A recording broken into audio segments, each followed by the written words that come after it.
பாண்டி எங்க இருக்கான்? இல்ல தூங்கிட்டு இருக்கான்டா. சரி இந்த பாத்துக்கிறேன். இந்த படத்துல இருக்கான் பண்றா. விடிஞ்ச கூட தெரியாம எருமாடு படுத்து எடுக்க மாதிரி தூக்குறேன் அவனை. தம்பியாப்பா உனக்கு உடம்புல இல்ல கட்டோட தூக்கிட்டு போறாங்க. கட்டோட தூக்கிட்டு போறாங்களா? ஆமாடா ஒரே ஒரு தேடி இருக்காங்க. என்ன தேடி வந்தாங்களா? யாரோட அண்ணனா இருப்பாயா? நான் நினைச்சு அவன் தூக்கிட்டு போட்டாங்களா? போய் பாப்பியா?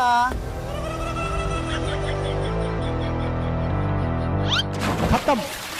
Happy birthday to you Pandi.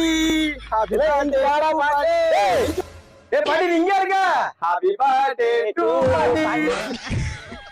யோண்டி கட்டை தூக்கிட்டு வரல கட்டறா. தம்பி தூக்கிட்டே தம்பியாடா. தம்பியா. தண்ணில தூக்கிட்டா. தூக்கி போட்டீங்களா? அவன் நீச்சல தெரியாதா? சரி பாண்டி நீ தண்ணில தூக்கிட்டு வா. அப்பா கட்டை தூக்கிட்டு போறேன். என்னையே கற்றுக் கொடுத்துட்டா